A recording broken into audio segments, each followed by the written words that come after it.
नमस्कार दोस्तों। क्या रूस यूक्रेन पर परमाणु हमला करेगा? जी हाँ दोस्तों, ये क्वेरी बहुत दिनों से हमारे से पूछी जा रही है। कुछ लोगों ने विश्व युद्ध की बात भी की है। हमारी दो पिछली पोस्टें जिनमें हमने कहा था कि क्या ये विश्व युद्ध का शंखनाद है जिस दिन यूक्रेन पर रशिया ने हमला किया था तब। और उसके अलावा मैंने करीब कोरोना से 1 साल पहले के आसपास बताया था कि कुछ देश विश्व के नष्ट होने वाले हैं, यानी विनाशकारी आहट आ रही है। इन दो पोस्टों के माध्यम से हमारे बहुत सारे मित्रों ने और सब्सक्राइबरों ने हमें ये जानने की कोशिश की कि गुरुदेव जरा ये बताएं कि क्या रशिया वाकई में परमाणु हमला कर सकता है। नमस्कार दोस्तों, मैं हूं डॉक्टर किशोर ढिलियाल और आप देख रहे हैं किशोर एस्ट्रोलॉजी। तो आज जो टॉपिक हमने लिया है वो समसामयिक विषय से संबंधित है। और आप जैसा जानते ही हैं कि बिना ऑथेंटिक नॉलेज के मेरा ये मंच यानी किशोर एस्ट्रोलॉजी कभी भी कोई भी दावा नहीं करता है। थंबनेल आपने पढ़ लिया होगा कि क्या रूस अब हमला करेगा जो कि परमाणु रूप में होगा। जी हाँ दोस्तों, ऐसे ही कुछ योग ग्रह संकेत दे रहे हैं। हमने जब इस पे काम किया और करीब करीब 11-12 जगह जहां परमाणु विस्फोट हुए हैं उन सबकी तिथि को देखा गया और उन तारीखों को देखा गया, क्या सिमिलैरिटीज उनमें थी ये सब देखा गया। इंक्लूडिंग जापान में जो वर्ल्ड वार के तहत जो परमाणु बम गिराए गए थे वो डेट्स भी हमने ली है। बड़ी इंटरेस्टिंग कुछ फीचर्स हमें मिले हैं जो ये स्पष्ट रूप से बता रहे हैं कि लगभग 17 तारीख से यानी कि 17 अक्टूबर ये जो आरंभ होने वाली है जब सूर्य राशि परिवर्तन करेंगे, केतु के साथ उनका मिलन हो जाएगा।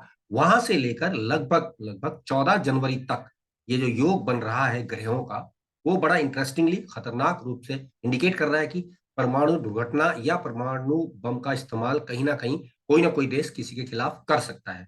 जी हाँ दोस्तों, क्योंकि ऐसी जो हमने जब चीजें ढूंढी हैं तो पता चला कि जितनी भी परमाणु दुर्घटनाएं हुई हैं उन समय पर इस तरह के इंटरेस्टिंग योग बने हुए थे। तो पहला तो मैं आपको बता दूं कि योग बनने के कारण क्या है और उसके बाद मैं आपको बताऊंगा कि योग कब बन रहा है और कब कब परमाणु हमले के योग हो सकते हैं या परमाणु हमला किया जा सकता है। तो सबसे पहला जो क्लॉज हमारे पास आ रहा है यह है केतु का नक्षत्र परिवर्तन। जी हाँ दोस्तों, केतु बहुत जल्दी ही नक्षत्र परिवर्तन करने वाला है। वो स्वाति नक्षत्र में जाएगा जो कि राहु का है और वहां से विध्वंसक योग धरती पे बनने लगेंगे। मंगल शनि का षडाष्टक योग भी कुछ दिनों बाद बनने ही वाला है। फिर बात करेंगे मंगल का राशि परिवर्तन तो हो ही रहा है, साथ ही साथ मंगल वक्री अवस्था में आएंगे और काफी समय तक वक्री रहेंगे और इसी वक्रता के दौरान राशि परिवर्तन भी कर लेंगे जो कि एक नेगेटिव इंडिकेशन दिखा रहा है। इसके अलावा अगर मैं बात करूं तो सूर्य केतु की युति पूरे माह रहने वाली है, आप सब जानते ही हैं। फिर एक और इंटरेस्टिंग फैक्ट जो देखने में आता है, जैसा कि हमेशा से होता आया है, दो दो ग्रहण यदि एक ही पखवाड़े पे जब पड़ जाते हैं तो कहीं ना कुछ ऐसा होता है जो धरती पर नहीं होना चाहिए या विनाश की हलचलें दे देता है। आप सब जानते हैं 25 अक्टूबर और 8 नवंबर को यानी एक ही पखवाड़े में दो दो ग्रहण पड़ रहे हैं। तो ये 5 पैरामीटर्स ग्रहों के ये संकेत दे रहे हैं कि कुछ अजीब या अघटित होने वाला है। यानी अगर सारी दुनिया की नजर देखें तो संभवतः कोशिश यही है कि यूक्रेन और रशिया के बीच जो युद्ध चल रहा है उनमें कुछ मध्यस्थता हो जाए। हालांकि इसके आसार फिलहाल दिखाई नहीं दे रहे हैं और कुछ लोगों ने ये भी जानने की कोशिश की कि क्या ये विश्व युद्ध में बदल जाएगा। तो इस पे भी मैं आपको एक पोस्ट आगे बना के दूंगा विद ऑथेंटिक रिपोर्टिंग के साथ, जिसकी जैसा कि आप जानते हैं बिना किसी प्रैक्टिकल जानकारी के हम बात नहीं करते हैं। इसके बाद कुछ लोगों ने मुझसे ये भी जानने की कोशिश की कि 2023 में क्या क्या प्रिडिक्शंस आप देना चाह रहे हैं, क्योंकि बहुत सारे अन्य चैनल्स ने बिना किसी बात के बिना किसी सबूत के बस किताब खोली और बताना शुरू कर दिया ये होगा वो होगा, लेकिन उसका कोई व्यवहारिक रूप से अनुदान नहीं दिया जाता है। तो उस पर भी हमारा आपको पोस्ट की जानकारी दी जाएगी, उस पर भी हमारा काम चल रहा है। तो फिलहाल ये बात तो है ही है कि ये 5 ऐसे पैरामीटर हैं जो कभी भी किसी भी वक्त परमाणु दुर्घटना या परमाणु बम का उपयोग रशिया के द्वारा करवा सकते हैं, धरती पे परमाणु दुर्घटना दे सकते हैं। अब सवाल ये है कि ऐसे युग तो कई बार बने भी होंगे, तो क्या इस बार ऐसा क्या हो रहा है। तो दोस्तों बड़े इंटरेस्टिंग फैक्ट देखने में आया है कि जब जब परमाणु दुर्घटना हुई है या परमाणु हमला हुआ किसी देश पर तो उन दिनों एक बड़ा इंटरेस्टिंग शोध जो देखने में आ रहा है वो ये आ रहा है कि मेष राशि और तुला राशि में राहु केतु का प्रभाव था या मिथुन राशि धनु राशि में इन दोनों का प्रभाव था। अब जैसा कि आप जानते हैं कि मिथुन राशि पे जब राहु का प्रभाव रहा तो खास तौर से रेडिएशन से संबंधित बीमारी होती है, जैसा कि आपने अभी कुछ साल पहले देखा जो कि कोरोना के रूप में हमें भयंकर रूप से देखने में आया। गले के एरिया में सबको प्रॉब्लम्स रही और रेडिएशंस का प्रभाव माना गया, कुछ लोगों ने इसको 5G का इफेक्ट भी कहा है, वगैरह वगैरह। ये सब बातें हैं, कम्युनिकेशन का क्षेत्र राहु के अंतर्गत में आ गया। तो अब राहु जो है वो निकल गए हैं और वो मेष में आ गए हैं। और मेष में अगर हम बात कर रहे हैं तो अगेन वही कहानी, जैसा मैं बार बार कह रहा हूं कि राहु केतु का जब भी 1, 7 और 3, 9 राशियों में गोचर हुआ है तब तब परमाणु हमले हुए हैं।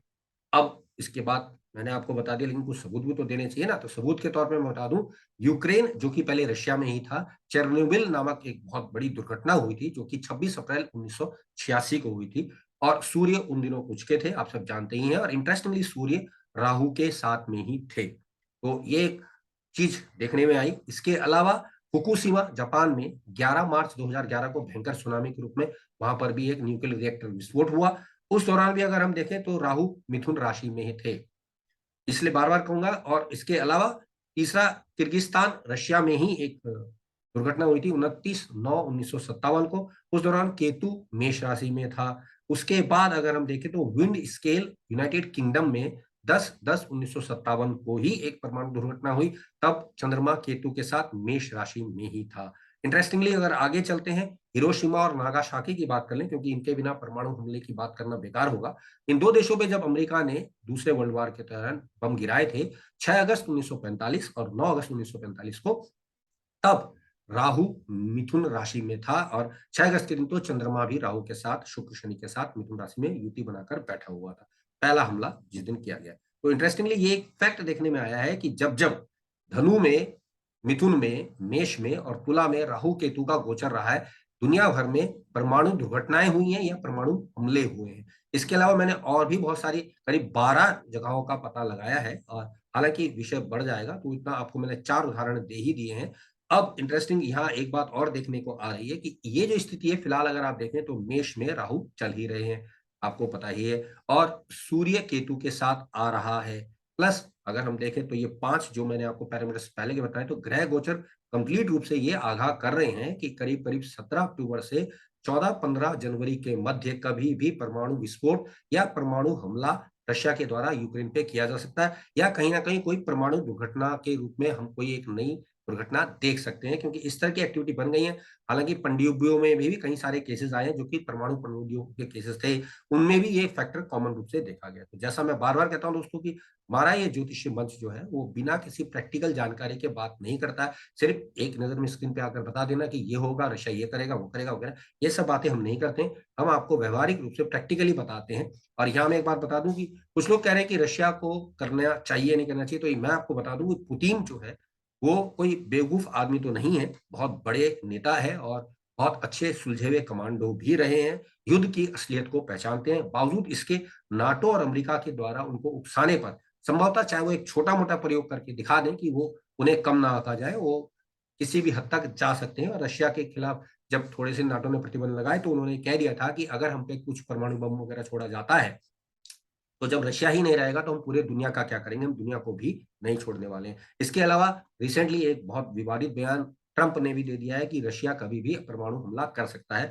और बिडेन इस पे कुछ नहीं कर पाएंगे। तो यहाँ स्पष्ट रूप से देखा जा रहा है कि नाटो में और खासतौर से अमेरिका के जो अब तक जो कद रहा है वो रशिया के पुतिन के कारण बहुत ज्यादा तेजी से घट रहा है। और आने वाला वर्ष 2023 पुतिन का वर्ष कहलाने लग रहा है कि पुतिन का ही ये वर्ष रहेगा। हालांकि मैं उस पर अलग से पोस्ट आपको बता दूंगा। तो आज दोस्तों मेरी तरफ से आपको ये जो जानकारी दी गई है कि इस प्रकार से आपने देखा कि लगभग 4-5 जो नक्षत्र का हिसाब किताब ग्रह दिखा रहे हैं, ग्रहों का गोचर बता रहा है, वो ये स्पष्ट रूप से दर्शा रहा है कि परमाणु घटना कभी भी हो सकती है।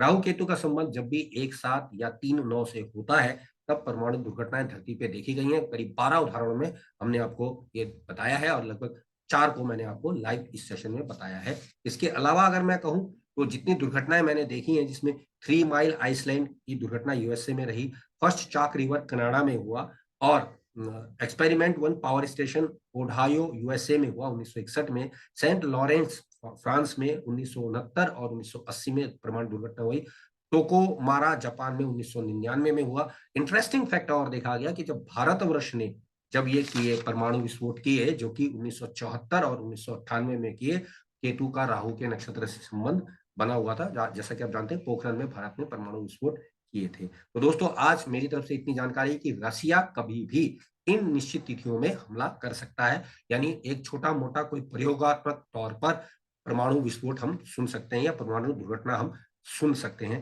यहाँ इंटरेस्टिंग बात बता दूं कि जब जब चंद्रमा पीड़ित होगा, यानी चंद्रमा जब भी मंगल, शनि, राहु, केतु के अक्ष में आएगा या इनके साथ आएगा, उस तिथियों को या उन तारीखों को परमाणु हमले के योग स्पष्ट रूप से बन जाएंगे, जो कि मैंने आपको बता दिया है। 17 अक्टूबर के बाद कभी भी ऐसा होने की संभावना 14 जनवरी से पहले पहले, 2023 से पहले पहले मुझे नजर आ रही है। हो सकता है जिम्मेदार नागरिक या एस्ट्रोलॉजर होने के नाते मैं तो यही भगवान से प्रार्थना करूंगा कि ऐसा कदापि ना हो, मेरी भविष्यवाणी गलत हो जाए। लेकिन ग्रह गोचर का संकेत तो लगभग स्पष्ट रूप से ये बता रहा है कि कभी भी रशिया ऐसा एक एक्सट्रीम स्टेप उठा सकता है जिससे पूरे विश्व में उसकी धाक जम जाए और अमेरिका की जो है जितनी भी ज्यादा बुराई हो सकती है या बेइज्जती हो सकती है, इस एपिसोड के कारण हो जाएगी। अमेरिका का लगभग पराभव अब होता हुआ नजर आ रहा है, क्योंकि दुनिया भर में जितने भी इन्होंने दादागिरी वाले सिस्टम बनाए थे वो धीरे धीरे धाराशायी हो रहे हैं।